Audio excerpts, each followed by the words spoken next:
ఈరోజు వర్తమానం దేవుని దృష్టికి విలువైనది. ఈరోజు వర్తమానం ఏంటి? దేవుని దృష్టికి విలువైనది ఏమిటి అనేది మీరు చూసుకోండి. తర్వాత దేవుని దృష్టికి విలువైంది లోకం లేదు అని తెలుసుకునే ముందుగా మన దృష్టికి విలువైంది ఏందో మనం తెలుసుకున్నాం. మన దృష్టికి విలువైంది ఏంటంటే ఈ లోకంలో బంగారం విలువైనది, ఈ లోకంలో వెండి విలువైనది, ఈ లోకంలో మన దృష్టికి వజ్రాలు వైఢూర్యాలు విలువైనవి. అది మాత్రమే కాదు, వస్తు వాహనాలు విలువైనవి, గొప్ప గొప్ప అపార్ట్మెంట్లు విలువైనవి, ధనము సంపద విలువైనది. కానీ దేవుని దృష్టిలో ఇవన్నీ విలువైనవి కావు. ఏంటి ఇంకా దేవుడి దృష్టిలో విలువైంది అని మన జీవితాల్లో మనకు ఆశ్చర్యం అనిపించవచ్చు. కానీ ఈరోజు దేవుడు మనతో మాట్లాడుతున్నాడు, దేవుని దృష్టికి విలువైనది ఏమిటి? నా సహోదరి సోదరా, దేవుని దృష్టిలో విలువైనది ఏదో నీ దృష్టిలో కూడా అది విలువై ఉండాలి అని ఈరోజు దేవుడు కోరుకుంటున్నాడు. దేవుని స్తోత్రం. దయచేసి సమయంలో మనం చూద్దాం, దేవుని దృష్టికి విలువైనది ఏమిటి. కీర్తనలు దయచేసి చదువుకుందాం. 116వ కీర్తన 15వ వాక్యాన్ని మనం చదువుకుందాం. బైబిల్ ఉన్న వారందరూ తీసి చూడండి. యెహోవా భక్తుల మరణం ఆయన దృష్టికి విలువగలది. దేవుని స్తోత్రం. ఆయన దృష్టికి విలువగలది. ఏది ప్రపంచంలో దేవుని దృష్టికి విలువైనది? యెహోవా భక్తుల మరణము దేవుని దృష్టికి విలువైనది. ఇంతకీ భక్తులంటే ఎవరు? యెహోవా భక్తులంటే ఎవరు? వాళ్ళ మరణం ఆయనకి ఎందుకు ఆయన దృష్టికి విలువైంది అని అంటే, ఈ భక్తులంటే ఎవరో చూద్దాం. యెహోవా భక్తులంటే భయభక్తులు కలిగినవారు, అనగా దేవుని మాటకు లోబడేవారు, భయం కలిగిన వారు, చెడుతనాన్ని విసర్జించిన వారు, భక్తి కలిగిన వారు. మనం గమనించినట్లయితే అబ్రహాముతో దేవుడు అన్నాడు, ఏమన్నాడంటే, అబ్రహామా, నీకు ఒక్కడైనా నీ కుమారుని నాకు బలిగా ఇయ్యమని అన్నాడు. వెంటనే అబ్రహాం ఏం చేశాడండి?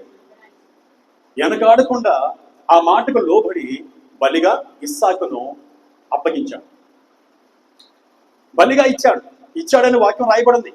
అంటే ఆత్మలో తీవ్రత కలిగి ఇచ్చేశాడు, మనసులో తీవ్రత కలిగి ఇచ్చేశాడు. అందుకు దేవుడు ఏమన్నాడు తెలుసా? అబ్రహామా, నీకు ఒకడై ఉన్న నీ కుమారుని నాకిచ్చే విషయంలో వినిదీయలేదు గనుక ఇందువలన నీవు నాకు భయపడుచున్నావని నేను ఎరుగుదును అని ఆదికాండం 22వ అధ్యాయము 12వ వాక్యంలో చెప్పబడుతుంది. దేవుడి స్తోత్రం. అలాగనే దేవుని పిల్లలంగా దేవుడు మనతో ఏ మాట అయితే చెప్పాడో ఆ మాటకు లోబడే వారమైతే మనము చెప్పండి దేవుని పట్ల భయం కలిగిన వారము. ఇకపోతే భక్తి అంటే ఏందో మనం చూద్దాం. సామెతల గ్రంథం 8వ అధ్యాయం 13వ వాక్యాన్ని మనం చదువుకుందాం. సామెతల గ్రంథం 8వ అధ్యాయం 13వ వాక్యాన్ని మనం చదువుకుందాం. యెహోవా యందు భయభక్తులు కలిగి ఉండుట చెడుతనమును అసహించుకొనుటే. చూసారా? యెహోవా యందు భయభక్తులు కలిగి ఉండడం, చెడుతనమును అసహించుకొనుట. కనుక భక్తిలో ఉన్న మరొక భాగం ఏంటంటే చెడుతనాన్ని అసహించుకొనుట. ఎప్పుడు దేవుడి మాటకు లోబడతావో, చెడుతనాన్ని అసహించుకుంటావో, అప్పుడు నీవు భయభక్తులు కలిగి ఉన్నావు.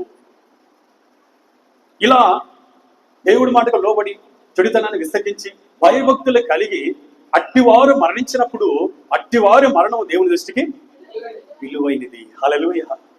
దేవుడు నేను ఎప్పుడు పిలుస్తాడో తెలియదు. సహోదరి సహోదరుడా, ఏ రోజు పిలుస్తాడో తెలియదు.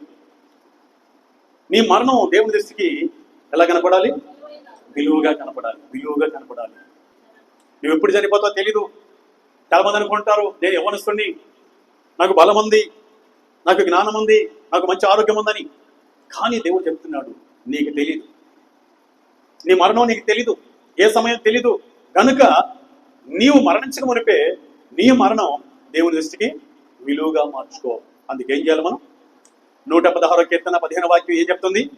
యెహోవా భక్తుల మరణం యెహోవా దృష్టికి విలువైనది. దేవుని స్తోత్రం. హల్లెలూయా. బైబిల్లో మనం చూసినప్పుడు లాజరు అనే ఒక భక్తుడు ఉన్నాడు. లాజరు అనే భయభక్తి కలిగిన ఒక వ్యక్తి ఉన్నాడు. ఆయన నిరుపేద కలిగిన దరిద్రుడు. నిరుపేదైన దరిద్రుడు. అలాగనే ఒక ధనవంతుడు కూడా ఉన్నాడు.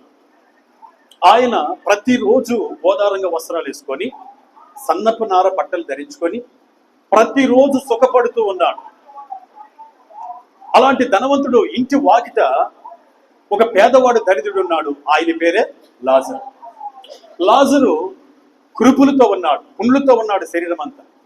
కుక్కలు వచ్చి ఆయన పుండ్లు నాగుతున్నాయి, ఆ పుండ్లు నాగుతున్నాయి. ఆయనకి సరైన ఆహారం లేదు, సరైన వస్త్రం లేదు, సరైన నివాసం లేదు, సరైన ఆరోగ్యం లేదు. ఆయనను యెహోవా యందు భయభక్తులు కలిగి ఉన్నాడు. ఒకరోజు లాజరు ఏమయ్యాడంటే హఠాత్తుగా చనిపోయాడు. లాజరు దేవుని యందు భయభక్తులు కలిగి ఉన్న వ్యక్తి. ఆయన కురుపులతోనూ ఆర్థిక సమస్యతోనూ వసతులు సరిగా లేని విషయంలోనూ నలిగిపోయి చనిపోయాడు.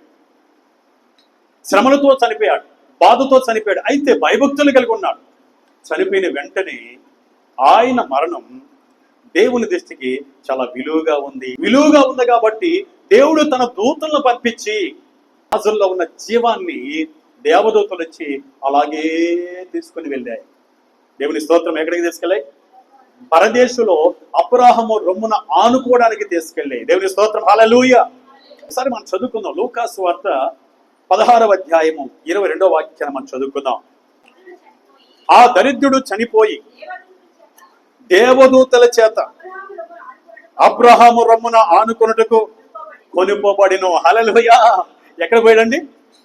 దేవదూతలు వచ్చారు. ఏమండి, ఈ లోకములో లాజరు ధనవంతుడు ఇంటి వాకిట పడుండగా ఆ ధనవంతుడు చి అని అనేక మంది పనివాళ్ళని పెట్టి లేదా పనివాళ్ళని పెట్టి ఈడ్చి బయటపడేసి ఉండొచ్చు. ఆ దరిద్రుడు యొక్క లాజరు యొక్క మరణం ఆ ధనవంతుడికి విలువగా కనపడకపోవచ్చు. ఆ దారిని వెళ్ళే వాళ్ళకి అనేకులకి ఆయన మరణం విలువగా కనపడకపోవచ్చు. కానీ దేవుని యందు భయభక్తి కలిగిన వాడు కాబట్టి దేవుని దృష్టికి విలువగా ఉన్న మరణం. అందుకే ఆయన తన దూతలను పంపించాడు. హల్లెలూయా. తన దూతలను పంపించి ఎక్కడికి తీసుకెళ్ళాడండి? పరదేశానికి, అనగా అబ్రహాము రొమ్మున ఉండడానికి తీసుకెళ్ళాడు దేవుడు. హల్లెలూయా. ఎందుకో తెలుసా? ఆయన మరణం, భక్తుల మరణం, లాజరు మరణం చాలా విలువైంది కాబట్టి అందుకే తన దూతలను పంపించాడు. దేవుని స్తోత్రం. అబ్రహామును రొమ్మున ఆనుకొని ఆయన ఏం చేస్తున్నాడో ఒకసారి చూద్దాం. లాజరుని గురించి చూద్దాం. దేవుని దృష్టికి విలువైన మరణం కాబట్టి ఆయన ఏం చేస్తున్నాడో చూద్దాం. అదే లూకా సువార్త 16వ అధ్యాయం 25వ వాక్యాన్ని మనం చదువుకుందాం. అందుకు అబ్రహాము, కుమారుడా, నీవు నీ జీవిత కాలమందు నీకు ఇష్టమైనట్టు సుఖము అనుభవించితివి. అలాగునే లాజరు కష్టము అనుభవించి జ్ఞాపకము చేసుకున్నాము. ఇప్పుడైతే వాడు నెమ్మది పొందుతున్నాడు. చెప్పండి. దేవుని స్తోత్రం. హల్లెలూయా. ఏం పొందుతున్నాడండి? నెమ్మది పొందుతున్నాడు. అబ్రహాము రొమ్మున ఆనుకొని పరదేశంలో నెమ్మది పొందుతున్నాడు. అయితే ధనవంతుడు కూడా కొన్ని రోజులు చనిపోయినాడు. ఇప్పుడు చూద్దాం. లూకా సువార్త 16వ అధ్యాయం ఒకసారి 21వ వాక్యాన్ని మనం చదువుకుందాం, లేదంటే 22వ వాక్యం చదువుకుందాం. ధనవంతుడు కూడా చనిపోయి పాతి పెట్టబడిను. ఏం చెప్పబడ్డాడండి? ధనవంతుడు కూడా చనిపోయి పాతి పెట్టబడ్డాడు. ఇంకొక మాట చెప్పనా? ఈ ధనవంతుడు కూడా యేసుక్రీస్తు ప్రభు బిడ్డే. ఈ ధనవంతుడు కూడా యేసు ప్రభు బిడ్డే. కానీ ఈయనలో ఏమి లేదు? భయము, భక్తి లేదు. దేవుడి మాటకు భయపడడు, దేవుడి మాటకు లోపడడు, చెడుతనాన్ని విసర్జించడు. అందుకే ఈ ధనవంతుడు ఏమంటే చనిపోయిన వెంటనే పాతి పెట్టబడ్డాడు. తర్వాత ఏం జరిగిందో చూద్దామా? అప్పుడు అతడు 23వ వచనం, లూకా సువార్త 16:23. అప్పుడు అతడు పాతాళములో బాధపడుచు కన్నులెత్తి దూరం నుండి అబ్రహాము రొమ్మున ఆనుకొని ఉన్న లాజరును చూచి. హల్లెలూయా. హల్లెలూయా. ధనవంతుడు కూడా చనిపోయాడు. ధనవంతుడు ఎప్పుడు చనిపోయాడో ఏమండి, ఈ లోక సంబంధమైన ధనవంతులు అందరూ ఆయన చూడడానికి వచ్చారు. గొప్పవారు వచ్చి ఆ మరణాన్ని విలువైందని చూచి ఉండొచ్చు. కానీ చనిపోయిన తర్వాత ఈ లోకానికి ఆయన విలువగా కనపడ్డాడు. కానీ పాతి పెట్టిన వెంటనే లేదా చనిపోయిన వెంటనే ఆయన ఎక్కడికి వెళ్ళాడు? పాతాళానికి వెళ్ళాడు, నరకానికి వెళ్ళాడు. ఎందుకంటే ధనవంతుడై ఉండొచ్చు, ఈ లోకంలో అందరి దృష్టికి ఆయన విలువగా కనపడచ్చు. ఆయన మరణం కూడా విలువగా కనపడచ్చు, కానీ దేవుని దృష్టికి ఆయన మరణం విలువైందిగా కనపడు. ఎక్కడికి వెళ్ళాడు? పాతాళానికి వెళ్ళాడు. పాతాళానికి వెళ్ళిన వెంటనే లాజర్ను చూశాడు. లాజర్ను, పరదేశంలో ఉన్న లాజర్ను చూశాడు. చూసి ఏమంటాడు? 23వ వచనం మరొకసారి చదువుకుందాం. అప్పుడు అతడు పాతాళంలో బాధపడుచు కన్నులెత్తి దూరం నుండి అబ్రహామును అతని రొమ్మున ఆనుకుని ఉన్న లాజరును చూచి, 24వ వాక్యం, తండ్రివైన అబ్రహామా, నా యందు కనికరపడి తన వేలి కొనను నీళ్ళలో ముంచి నా నాలుకను చల్లార్చుటకు లాజరును పంపుము. ఏమండి, ఇక్కడ కనపడ్డారు లాజరు నీకు. అందుకు అబ్రహాము, కుమారుడా, చూడండి ఏమన్నాడు? కుమారుడా. ధనవంతుని పట్టుకుని ఏమన్నాడు? పాతంలో కేకలేస్తున్న వ్యక్తిని ఏమన్నాడు? కుమారుడా. అంటే అర్థమైంది తెలుసా? ఆయన దేవుని బిడ్డే, అందుకే కుమారుడని అక్కడ సంబోధించాడు అబ్రహాం గారు. కుమారుడా, నీవు నీ జీవిత కాలమందు నీకు ఇష్టమైనట్టు సుఖము అనుభవించితివి, అలాగని లాజరు కష్టము అనుభవించనని జ్ఞాపకము చేసుకును. నా సహోదరి సోదరుడా, కష్టాలలో కూడా, వ్యాధుల్లో కూడా, ఆర్థిక సమస్యల్లో కూడా, సరైన వసతులు లేనప్పుడు కూడా లాజరు దేవుని యందు భయభక్తులు కలిగి ఉన్నాడు. కనుక నా సహోదరి సోదరుడా, దేవుని దృష్టికి విలువగా నీవు ఎప్పుడు చనిపోతావో తెలియదు కాబట్టి నీ దేవుని దృష్టికి విలువైనదిగా నీ మరణాన్ని మార్చుకో. దేవుని స్తోత్రం. మరొక వ్యక్తిని మనం చూద్దాం. ఆయన మరణం కూడా దేవుని దృష్టికి చాలా విలువైనదిగా కనపడుతుంది. ఆయనే స్టెఫను గారు. స్టెఫను ఒక మంచి ఆత్మీయుడు. బైబిల్ గ్రంథం కొత్త నిబంధనలకు వచ్చే లోపల ఏమండి, భోజనాలు విషయంలో కొంచెం గలిబిలి జరిగిన తర్వాత, సమస్యలు వచ్చిన తర్వాత పౌలు గారు చెప్పాడు, మీలో ఆత్మతో నింపబడిన, మంచి పేరు పొందిన, జ్ఞానంతో నింపబడిన 7 మంది మనుషులను భోజనాలు వడ్డించడానికి తీసుకుని రండి, వారిని మీరు చేతులుంచి అభిషేకించి ప్రార్థన చేస్తామని చెప్పాడు పౌలు గారు. ఆ 7 మందిలో ఒకరు ఎవరంటే స్టెఫను గారు. స్టెఫను భోజనం వడ్డించడమే కాకుండా సువార్త చేసే అభిషేకం కూడా ఆయన పొంది. కనుక ఆయన స్వార్థ చెప్పాడు యూదులకి స్వార్థ చెప్పగా యూదులు తిరగబడి మరి స్టెఫన్ను కొట్టడానికి ముందుకొచ్చారు. దొమ్మిగా అందరూ రాళ్ళు తీసుకొని ఆయన మీద విసరడానికి వచ్చారు. వెంటనే స్టెఫన్ గారు అంటాడు, రక్షకుడైన ప్రభుని మీరు చంపేశారు, తండ్రి ఆయన లేపినాడు, ఇంకా మీరు గ్రహించలేదా అని మాట్లాడుతుండగా ఇంకా వాళ్ళకి అధికంగా కోపం వచ్చేసి చేతికి రాళ్ళు తీసుకొని పళ్ళు కొరుక్కుంటూ ఆయన మీద విసరడానికి ప్రయత్నం చేశారు. ఆ టైంలో స్టెఫన్ గారు అంటున్నాడు, ఇదిగో ఆకాశము తెరవబడిటివు, దేవుడు సింహాసనంలో కూర్చుండటివు, దేవుడు కుడిపార్శ్వమున యేసు ప్రభు నిలిచి ఉండటివు నేను చూచి ఉన్నాను అన్నాడు. వెంటనే యూదులకి ఇంకా కోపం వచ్చేసి రాళ్ళు తీసుకొని ఆయన బహుగా కొట్టేసి రక్తపాతములో ఆయన ఉన్నాడు. ఆయన అంటున్నాడు, ప్రభువా ఈ పాపము వారి మీద మోపము అన్నాడు. అయితే తెలుసుకోవాల్సిన విషయం ఏంటంటే, భయభక్తులకిన స్టెఫను యొక్క మరణం ఆయన దృష్టికి విలువ కలిగింది. అందుకే ఆకాశము తెరవబడింది. ఆకాశం ఏం చేయబడిందండి? తెరవబడింది.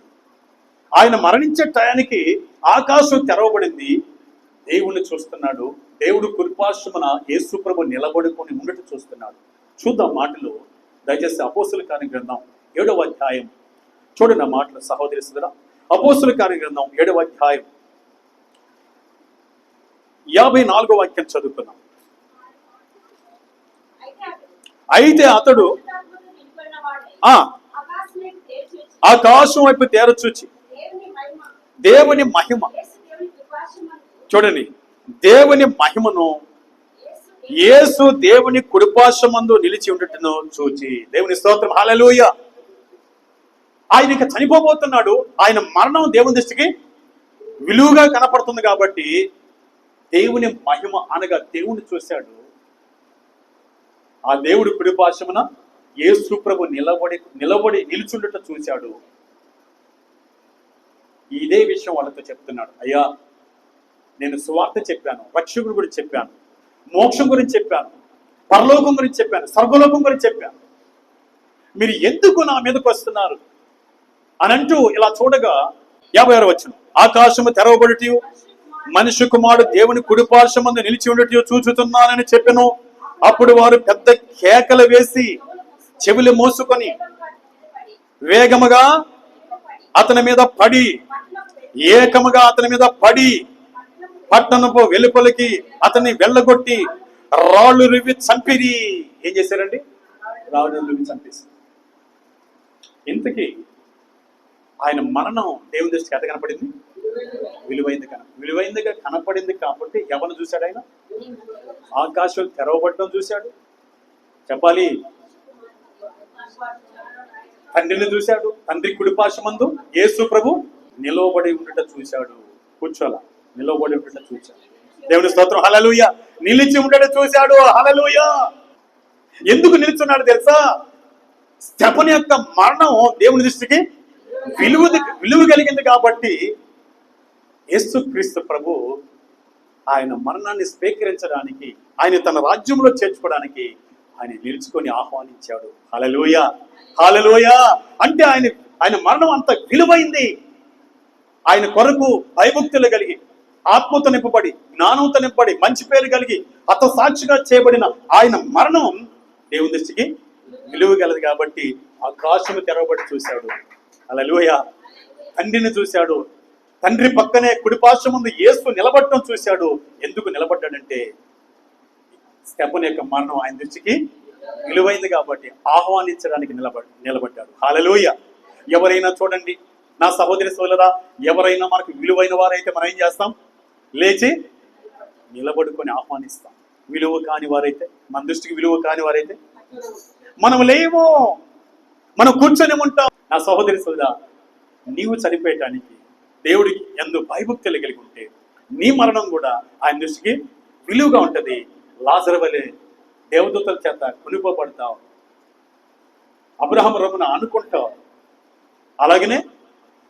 అలాగనే నెమ్మది పొందుతావు, విశ్రాంతి పొందుతావు. అంత మాత్రం కాదు, యేసు ప్రభు స్టెఫను గురించి మనం విన్న తర్వాత ఆయన ఎలా లేచి ఆహ్వానించాడో అలా ఆహ్వానిస్తాడేమో. అటు కృప పరిశుద్ధాత్ముడు మనకు సహాయమో చేయనుగాక. దేవుని స్తోత్రం. కనుక దేవుని దృష్టికి విలువైంది ఏంది? ఆయన భక్తుల మరణం దేవుని దృష్టికి విలువైంది. ఇకపోతే రెండవదిగా దేవుని దృష్టికి మిగుల విలువైంది ఏంటి? రెండో పాయింట్, దేవుని దృష్టికి మిగుల విలువైంది. మొదటేమో దేవుని దృష్టికి విలువైంది ఏంటో తెలుసుకున్నాం, దేవుడు మనతో మాట్లాడాడు. ఇప్పుడు రెండో పాయింట్కి వచ్చిన లోపల దేవుని దృష్టికి మిగుల విలువైనది ఏమిటి అని అంటే మనం చదువుకుందాం. మొదటి పేతురు రాసిన పత్రిక 3వ అధ్యాయము 4వ వాక్యాన్ని మనం చదువుకుందాం. మొదటి పేతురు రాసిన పత్రిక 3వ అధ్యాయము 4వ వాక్యం చదువుకుందాం. సాధువైనట్టు మృదువునైనట్టునైనా గుణమును అక్షయ అలంకారము గల మీ హృదయపు అంతరంగ స్వభావము మీకు అలంకారముగా ఉండవలెను. అది దేవుని దృష్టికి మిగుల విలువ గలది. కొత్తమ చెప్పండి, దేవుని స్తోత్రం, హల్లెలూయా. ఏది దేవుని దృష్టికి మిగుల విలువ గలది? దేవుని దృష్టికి మిగుల విలువ కలిగింది ఏమిటి? ఇప్పుడే చదివాం. పేతురు భక్తుడు ద్వారా దేవుడు మాట్లాడు. సాధువైనట్టు మృదువునైనట్టునైనా గుణమును అక్షయ అలంకారము గల మన అంతరంగములో, హృదయ అంతరంగములో స్వభావమును అనగా సాధువైనట్టు మృదువైనట్టు గుణమును అంతరంగంలో ఈ గుణాన్ని ధరించుకొని అలంకరించుకున్నప్పుడు దేవుని దృష్టికి మిగుల విలువ గలది. నేను అంటున్నాను సహోదరి సోదరా, నీకు ఎవరు మిగులు విలువ కలిగిన వారిగా కనపడతారంటే మంచిగా బంగారం వేసుకొని, అందంగా మంచి వస్త్రాలు వేసుకొని, పట్టు వస్త్రాలు వేసుకొని, ఎర్రగా తెల్లగా నీట్గా తయారై ధనముతో నింపబడి, మంచి ఉద్యోగంతో నింపబడి, మంచి గొప్ప కులంతో నింపబడి, అట్టివారు నీకు ఎలా కనపడతారు? విలువగా కనపడతారు. కానీ అట్టివారు దేవుని దృష్టికి విలువైన వారు కారు. సహోదరి సహోదరా, దేవుడి దృష్టికి ఏది విలువైందో దానినే మనం ఎంచుకోవాలి. దేవుడి స్తోత్రం. ఇంతకీ పేతురు భక్తుడి ద్వారా ఎందుకు ఈ మాటలు దేవుడు రాయించాడంటే, ఒక స్త్రీ తన భర్త పట్ల ఇలా ఉండాలని కోరుకొని రాస్తున్నాడు ఇక్కడ. హల్లెలూయా. ఒక స్త్రీ ఎలా ఉండాలో తెలుసా? దేవుని దృష్టికి మిగుల విలువ కలిగిందిగా కనపడితే ఆ ఇల్లు, ఆ భర్త, ఆ పిల్లలు దీవెనకరంగా మారుతారు. దేవుని స్తోత్రం, హల్లెలూయా. అంతరంగ స్వభావం ఏముండాలి? సాత్వికం ఉండాలి, దీన మనసు ఉండాలి, తగ్గింపు ఉండాలి, సాధుగా ఉండాలి. మేకపోతలాగా నువ్వు కనపడకూడదు భర్తకాడు, పొట్టేలలాగా భర్తకాడ నువ్వు కనపడకూడదు, ఎద్దులాగా భర్తకాడ కనపడకూడదు. ఎలా కనపడాలి తెలుసా? ఒక గొర్రెలాగా, సాధువైన గొర్రెలాగా కనపడాలి. నా సహోదరి సోదా, ఒక ఆవులాగా నీ భర్తకాడ కనపడాలి.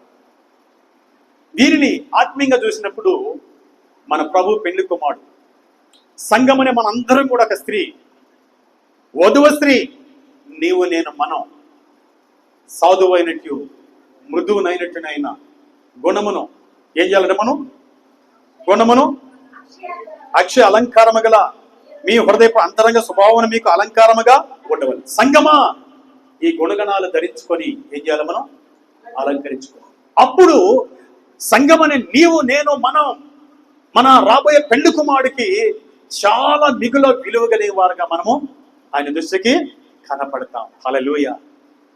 కనపడతాం లేదా? కనపడతాం. అప్పుడు ఆయన సరసన చేర్చుకుంటాడు.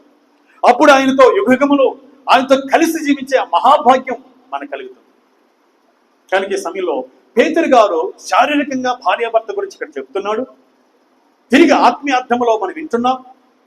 మన జీవితాలను నా సహోదరి సుధా, ఒక స్త్రీగా, ఒక సంఘముగా మనము సాధువైనట్టు మృదువునైనట్టునైనా గుణమును అక్షయ అలంకారముగా మన జీవితాన్ని అంతరంగ స్వభావంలో అలంకరించుకొని దేవుని దృష్టికి మిగుల విలువ కలిగిన విధంగా మనము కనపడదాం.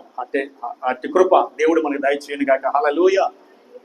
ఎలా సాధువైనట్టంటే చూడండి, మొదటి పేతురు రాసిన పత్రిక 3వ అధ్యాయంలో మనం చూసినట్లయితే మొదటి వాక్యం చదువుకుందాం. అటువలే స్త్రీలారా, మీరు మీ స్వపురుషులకు లోబడి ఉండండి. ఎవరికి లోబడాలి? సొంత భర్తకు లోబడి ఉండాలి. సొంత భర్తకు లోబడము నిన్ను అలంకరించుకోవడం అంతే. సొంత భర్తకు లోబడకుండా బంగారు నగలు వేసుకొని, మంచి వస్త్రాలు వేసుకొని అందంగా ఉంటే ఆయన ఏమంటాడు తెలుసా? వివేకము లేని సుందర స్త్రీ పంది ముక్కనున్న బంగారు కమ్మి వంటిది అని దాంతో పోల్చాడు. అనగా భర్తకు లోబడింది ఎవరో తెలుసా? వివేకం లేని, జ్ఞానం లేని, తెలివి లేని, పరిశుద్ధాత్మ నింపుదల లేని స్త్రీ. అయితే ఒక మాట, భర్త భయభక్తులు కలిగి భర్త దేవుని చిత్తానుసారం ఏది చెప్పినా లోబడితే అది ఆశీర్వాదం. అలా కాకుండా భర్త దేవుని ఎరగక అంధకారంలో చీకట్లో ఉండి నీ చేత పాప పనులు లేదని చేయించడానికి ఆ మాటలు చెప్పినప్పుడు ఆ మాటకి నీవు లోబడకూడదు. దేవుని చిత్తానికి వేరుగా ఏది చెప్పినా లోబడకూడదు. కానీ నీ భర్త ఆత్మీయుడైతే, నీ భర్త మంచివాడైతే, నీ భర్త నీ కొరకు ప్రాణం పెట్టేవాడైతే, నీ భర్త నీవే సర్వస్వం అనుకుంటే ఆయన విషయంలో నువ్వు లోబడాలి. కాబోయే మన భర్త మనకు ప్రాణం పెట్టేవాడు, ప్రాణం పెట్టినవాడు, మన కోసం పరలోకం ఇచ్చేవాడు, మనల్ని అతిగా ప్రేమించినవాడు, మన కోసం తను తగ్గించుకొని దిగి వచ్చినవాడు. మన భర్తకి మనం ఏం చేద్దాం? లోబడదాం. చదువుదాం మొదటి పేతురు రాసిన పత్రిక 3వ అధ్యాయం మొదటి వాక్యం. అటువలే స్త్రీలారా, మీరు మీ స్వపురుషులకు లోబడి ఉండండి. 2వ వాక్యం. అందువలన వారిలో అనగా పురుషుల్లో చదువు లేకపోయినా, దేవుని గురించి తెలుసుకోకపోయినా, ఇదిగో నీవు సాధువు అనేట్టుగా, మృదువు అనేట్టుగా గుణమును అక్షయ అలంకారముగా ధరించుకున్నట్లయితే నీ నడవడను బట్టి వాళ్ళు మారిపోతారు అని చెప్తున్నాడు ఆయన. చదువుకున్న 2వ వాక్యం. అందువలన వారిలో ఎవరైనా వాక్యమునకు అవిధేయులైతే వారు అనగా భర్తలు, వారు భయముతో కూడిన మీ పవిత్ర ప్రవర్తన చూచి వాక్యము లేకుండానే తమ భార్యల నడవడి వలన రాబట్టబడవచ్చును. దేవుని స్తోత్రం, హల్లెలూయా. చెప్తున్నాడు చూడండి 3వ వాక్యంలోకి వచ్చిన, జడలు అల్లుకొనటియు, బంగారు నగలు పెట్టుకొనటియు, వస్త్రములు ధరించుకొనటియు, వెలుపటి అలంకారం మీకు అలంకారంగా ఉండక. అంటే అర్థం ఏంటి? పూర్తిగా పెట్టుకోకూడదనే. అలాగైతే అబ్రహాము తన కుమారుడికి వివాహం చేసే ముందు ఎందుకు తన పెద్ద దాసుడే ఎలియాజర్ ద్వారా బంగారు కమ్మిని, కడియాలను ఎందుకు పంపించాడు అని అంటే అర్థం ఏంది తెలుసా? మిత్తముగా ఓవర్గా ఈ లోక సంబంధమైన జడలు వేసుకున్నట్లుగా నువ్వు వేసుకోకూడదు. ఈ లోక సంబంధమైన మనుషులు వస్త్రాలు వేసుకున్నట్లుగా నువ్వు వేసుకోకూడదు అని దేవుడు ఇక్కడ పేతురు భక్తుడి ద్వారా మనతో మాట్లాడుతున్నాడు. మరొకసారి ఆ మాట చదువుకొని మనం ముందుకెళ్దాం. జడలు అల్లుకొనటియు, బంగారు నగలు పెట్టుకొనటియు, వస్త్రములు ధరించుకున్నట్టు వెలుపటి అలంకారం మీకు అలంకారముగా ఉండక. 3 విషయాలు చెప్తున్నాడు ఆయన. ఒకటి, జడలు ఇష్టం వచ్చినట్టు వేసుకోకుండా, ఉంది కదా బంగారం అని దిగేసుకోకుండా, ఉన్నాయి కదా విలువైన వస్త్రాన్ని వేసుకోకుండా, ఇది పై అలంకారంగా ఉండక. 4వ వాక్యంలోకి వచ్చే లోపల ఏమంటాడు ఆయన? సాధువు అయినట్టు మృదువు నైనట్టునైనా గుణమును ఎట్టుండాలండి? సాధువు అయినట్టు మృదువైన గుణాన్ని నువ్వు ధరించుకొని నీ అంతరంగంలో అలంకరించుకో. అది దేవుని దృష్టికి మిగుల విలువ కలిగింది. హల్లెలూయా. ఈరోజు సంగమా, మన దేవుని దృష్టికి ఎట్ట కనపడాలి? సాధువైనట్టు మృదువైనట్టునైనా గుణమును అక్షయ అలంకారము ధరించుకొని మనల్ని మనం అలంకరించుకొని మన దేవుని దృష్టికి మిగుల విలువ కలిగిన వారంగా మనకు కనపడాలి. స్త్రీ భర్తని మారు మనసుతో నింపగలదు, రక్షణలోకి నడిపించగలదు, ఇల్లు కట్టగలదు. అందుకే సామెతల గ్రంథంలో 14 ఓట్లు ఏమన్నాడు ఆయన? దేవాతి దేవుడు ఏమి రాయించాడు? సొలొమోను ద్వారా జ్ఞానవంతురాలు తన ఇల్లు కట్టుకున్న 3 రాలు తన చేతులతో తన ఇంటిని ఓడబెరుక్కొని. ఇదిగో ఈ నడబడి చేత, ఈ జ్ఞానము చేత, ఈ సాధువైనట్టు మృదువైనట్టు గుణమును అక్షయ అలంకారముగా నువ్వు ధరించుకున్నట్లయితే నీ భర్తనంట రక్షణలోనికి రాబట్టబడవచ్చును, లేదా మంచి మార్గంలోకి రాబట్టబడవచ్చునని 1 పేతురు పత్రిక 3వ అధ్యాయం 2వ వాక్యంలో అద్భుతంగా దేవుడు చెప్పాడు. దేవుని స్తోత్రం. కనుక దేవుని దృష్టికి మిగుల విలువ కలిగిన రీతిలో మనం ఏం చేయాలి? జీవించాలి. నేను అంటున్నాను, ఒక భార్యగా, ఒక స్త్రీగా దేవుని దృష్టికి మిగుల విలువ కలిగిన స్థాయిలో నువ్వు మారితే నీ భర్త నిన్ను ఎంత స్థాయిలో పెట్టుకుంటాడో, ఎంత బాగా చూసుకుంటాడో చెప్పండి. అవునే కదా? ఒకరోజు ఆ స్థితి దేవుడు ఇస్తాడు. హల్లెలూయా, హల్లెలూయా. నువ్వు ఆయన మీద పెత్తామని చేయకూడదు. భర్త మీద పెత్తామని చేస్తే దేవుని చిత్తానికి వేరే నువ్వు నడుచుకుంటున్నావు. చూడు, నా మాటలు కూడా చదువు. ఒకసారి ఆ మాట కూడా మనం చదువు. 1 తిమోతి రాసిన పత్రిక 2వ అధ్యాయం, 1 తిమోతి రాసిన పత్రిక 2వ అధ్యాయము 9వ వాక్యాన్ని చదువుకుంది.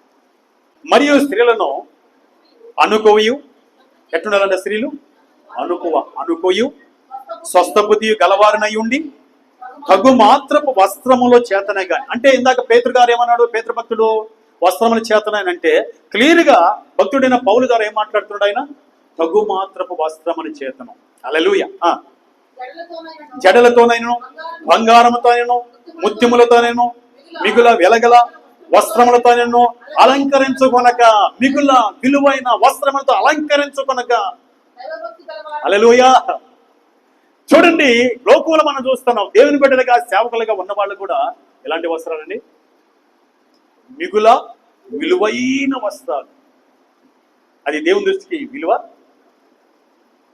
భక్తుడైన పేతురు ద్వారా ఇదే మాట్లాడాడు, భక్తుడైన అపోస్తులైన పౌలు ద్వారా ఇదే మాట్లాడుతున్నాడు. మరొకసారి మనం చదువుకుందాం. మరియు స్త్రీలను అనుకువయు స్వస్థబుద్ధి గలవారై ఉండి తగు మాత్రపు వస్త్రముల చేతనే గాని జడలతోనైను, బంగారముతోనైను, ముత్యములతోనైను, మిగుల వెలగల వస్త్రములతోనైను అలంకరించుకొనక. చాలా మంది భర్తలు వేధిస్తారు. పక్కింటి వారు చూడండి ఎంత విలువైన వస్త్రాలు వేసుకుంటున్నారు.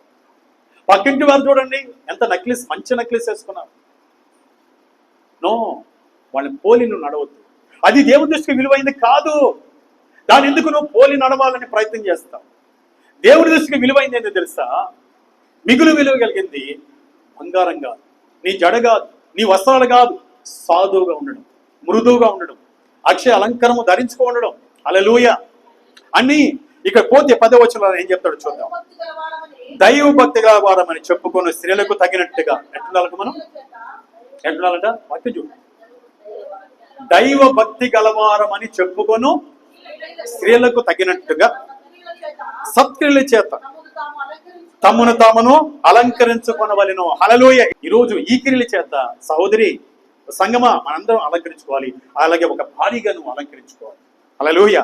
ఇక 11వ వచనం చదివితే, స్త్రీలు మౌనముగా ఉండి సంపూర్ణ విధేయతతో నేర్చుకొనవలెను. ఏం చేయాలంటే స్త్రీలు మౌనంగా ఉండి సంపూర్ణ విధేయతతో సంఘములో కానీ నీ భర్త కాడ కానీ సంపూర్ణమైన విధేయత నేర్చుకునేటప్పుడు కూడా ఏం చూపించాలి? విధేయత చూపించాలి. సంపూర్ణ విధేయతతో నేర్చుకునవలను. స్త్రీ మౌనంగా ఉండవలసినది గాని ఉపదేశించుటకైనను పురుషుని మీద అధికారము చేయుటకైనను ఆమెకి సెలవేయను. పురుషుని మీద ఏం చేయకూడదు? అధికారం సెలాయించకూడదు. సెలాయిస్తే ఆ ప్రవర్తన దేవుని దృష్టికి విలువైంది కాదు. సత్క్రియల చేత అలంకరించుకోవాలి. సాధువైనట్టు మృదువైనట్టు అలంకరణను అలంకరించుకోవాలి. ఇది దేవుని దృష్టికి మిగుల విలువ కలిగింది. దేవుని స్తోత్రం, హల్లెలూయా. కనుక నా సహోదరి సోదరా, ఎందుకు ఇలా చెప్తున్నాడంటే అసలు విషయం చెప్తున్నాడు పౌలు గారు. ఎందుకు ఎంతగా చెప్పాడంటే చదువుదాం 13వ వచనం. మొదట ఆదామును, తరువాత హవ్వను నిర్మింపబడి కారా? మరియు ఆదాము మోసపరచబడలేదు కానీ స్త్రీ మోసపరచబడి అపరాధములో పడెను. ఏమండి, మరొకసారి రాయబడింది, ఆదాము కోసం హవ్వను కలుగు చేశాడు కానీ హవ్వ కోసం ఆదాముని కలుగు చేయడు. కనుక నువ్వు పెత్తానం చేయకూడదు. పెత్తానం చేసావా, అధికారం చెలాయించావా, దేవుని దృష్టిగా నువ్వు విలువగా కనపడవు. రేపు చనిపోతే పరలోకం చేరకుండా పోతాయి. ఒక భర్త మీద నువ్వు చలామణి చేయకూడదు. నీకు అధికారం ఈయనంటున్నాడు దేవుడు.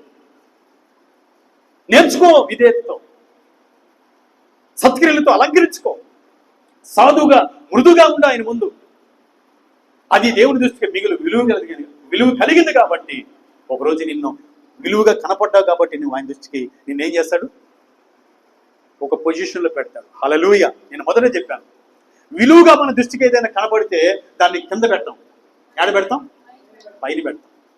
కనుక నీ జీవితాన్ని ఈ గుణాలతో అలంకరించుకొని, ఒక స్త్రీగా అలంకరించుకొని దేవుని దృష్టికి మిగులు విలువగా కనపడు. నిన్ను విలువగా కనపడ్డావు కాబట్టి ఈ అలంకరణతో, ఈ సత్క్రియలతో నిన్ను ఎడబెడతాడు, పై స్థాయిలో పెడతాడు, హెచ్చిస్తాడు దేవుడు. హల్లెలూయా. నిన్నేం చేస్తాడు? హెచ్చిస్తాడు. ఈ ప్రకారం దేవుడు మన జీవితాల్లో చేయనుగాక. హల్లెలూయా, హల్లెలూయా. ఒకవేళ ఈ రోజు నుంచి అయినా అలంకరించుకోవడానికి ప్రయత్నించామని పౌలు గారు చెప్తున్నాడు. కింద వచనం చదివి మనం ముగించేద్దాం. చూడండి 15వ వచనం. అయినను వారు అనగా అలంకరించుకోకుండా ఇంకా స్త్రీలుగా ఉంటే, సత్క్రియలతో కానీ సాధువుతో కానీ మృదువునైనటువంటి అక్షయ అలంకరణతో కానీ అలంకరించుకోకపోతే, ఇక్కడ అంటాడు ఆయనను వారు స్వస్థ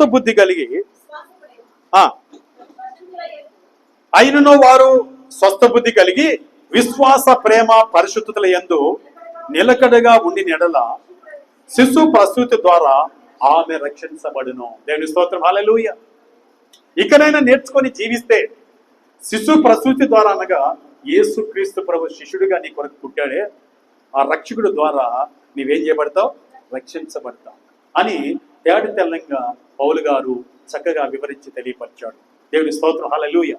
ఇక పేతురు చూద్దాం. ఆ మాట చెప్పి నేను ముగిస్తాను. చూడండి, పేతురు గారు చివరికి ఏం చెప్పాడో మొదటి పేతురు రాసిన పత్రిక 3వ అధ్యాయంలోకి వద్దాం.